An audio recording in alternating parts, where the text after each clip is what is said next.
The Duke is now in Kaduna, where he paid a visit to wounded Nigerian soldiers currently receiving treatment at the 44 Nigerian Army Reference Hospital. During his discussion with Governor Ubasani, he acknowledged reports from the Chief of Defense Staff and indicating that the Invictus Games brought joy to injured troops from Nigeria. He mentioned that participating in the games had a positive impact on the morale of wounded soldiers, emphasizing the role of sports in their rehabilitation as well as the support of their families. Thank you once again for coming to encourage our veterans, our soldiers wounded and in action, and families of our soldiers killed in action. We are grateful for your work toward creating a hub dedicated to the welfare of personnel of our armed forces. Your visit is evidence of your commitment to inspiring recovery, supporting rehabilitation, and broadening respect of our brave troops. I feel your words of encouragement and of support. Thank you, and thank you for everything that you do, your service to this community. The focus of this trip up here is obviously the wounded, injured and sick men and women who serve the Nigerian forces to keep people safe. And having founded the Invictus Games over 10 years ago, Nigeria was the first African nation to join last year in Germany with 10 fantastic human beings. And as we had a conversation with the Chief of Defense Staff a few hours earlier, he acknowledged the smiles on their faces and the fact that that opportunity, that moment, being part of the Invictus community, put a smile back on their face. It is a moral booster, especially to our troops. It has shown that despite the fact that they have fought for their country and they have lost some aspects of their body or they sustain injury, does not mean they are written off. It shows that they are well catered for, well taken care of, and there is a concern, about their well-being. For somebody at that level to come and check about their well-being, I think it's a big thing. Senior reporter Lupe Asom is covering the story for us in Kaduna. He joins me now for some updates. Prince Harry did apologize that the Duchess couldn't make the trip to Kaduna as he has several meetings in Abuja. Walk us through the highlights of his visit to your city. Well, good evening, Nifemi. Of course, the visit of the Duke of Duchess to Kaduna State was actually a very exciting moment for everybody. He was welcomed by the Zazzau cultural troops who thrilled him to some of the traditional dance of the Zazzau people. And first of all, he was taken on tour to a gallery within the Kaduna State Government House where he saw past British and even indigenous leaders of Kaduna State. And he had some talking time with the governor of Kaduna State, and he said the aim of his visit was to lift the spirit of our troops who were wounded across the various theaters of operations. Of course, concerns have been raised about the security situation in the country.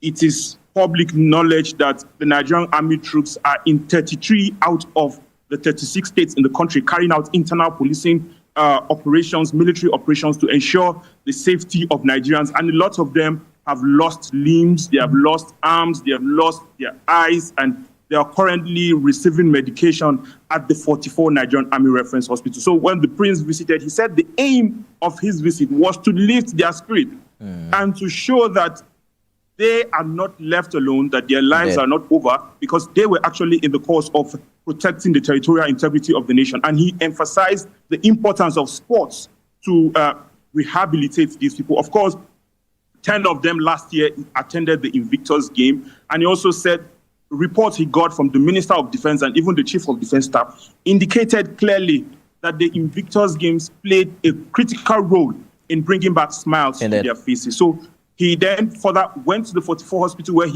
he saw them, but of course the media were not permitted to go in. So that's the situation in Kaduna. What specific feedback are you getting from stakeholders within the military rank about the importance of this visit? They are very, very appreciative of his visit.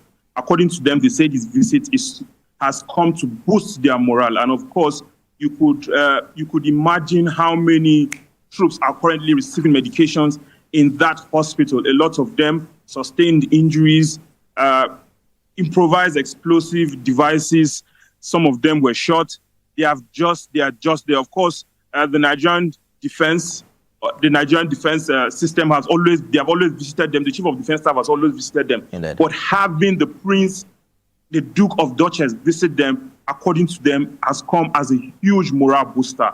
They are very, very appreciative of the prince, and they say it will go a long way to even encourage some of the troops who are currently in the front lines of operations. Is he still in Kaduna, the Duke of Sussex? As soon as he was done with his visit, as soon as he was done with visiting the troops, he headed immediately for the Nigerian Air Force Base, where he would be going back to Abuja. So at the moment, we expect that he should be back in Abuja at the moment, where he will be proceeding with some of the other aspects of his unofficial visit to Nigeria. Lope Assam, thank you for the updates there from Kaduna. Prince Harry and his wife Meghan landed this morning at the Nnamdi Azikiwe International Airport, Abuja. The first engagement for today was at the Lightway Academy, Abuja, to open an event on mental health for students there. They were greeted by a drum and dance group from the Igbo ethnic group, and we also saw them tour the Lightway Academy, where they were welcomed by the pupils. They were also at the defense headquarters, where military officials and other dignitaries received the royals. Prince Harry later inspected a guard of honor.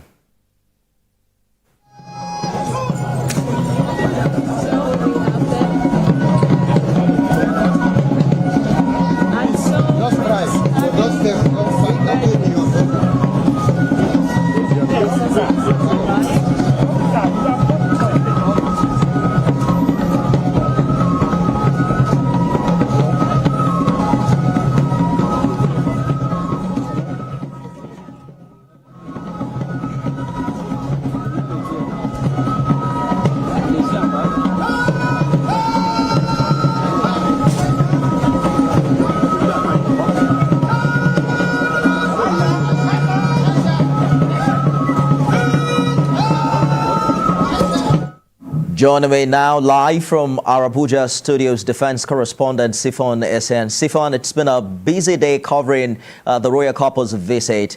Talk to us about what happened at the defense headquarters during the visit. A really busy day covering the arrival of the royals to the defense headquarters, where first and foremost a guard of honor, saluted them.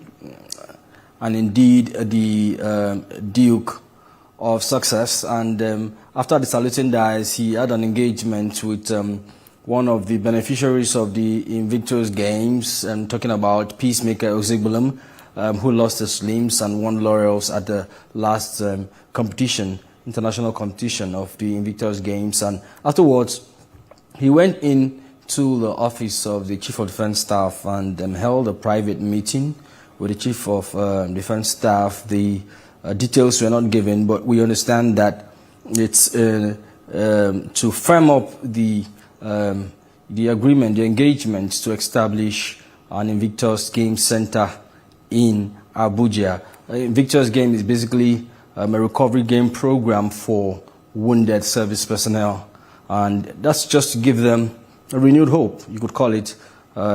That in spite of their losing parts of their bodies to country in the service of country, they still have something to live for.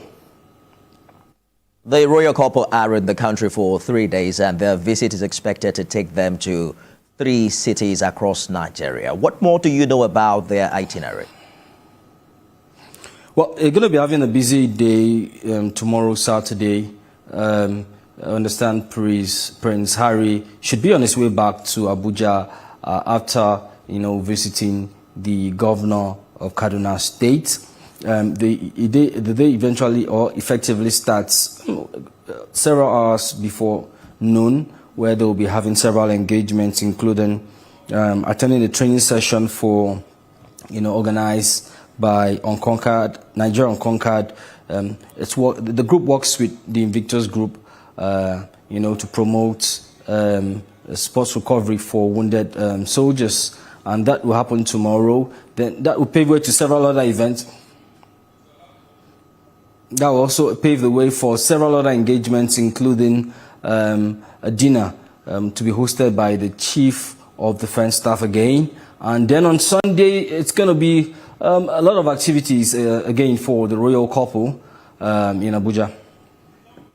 Sefone, thank you for the update there. We're back with more on the royal couple visit to Nigeria right after this break. Stay with us, everyone.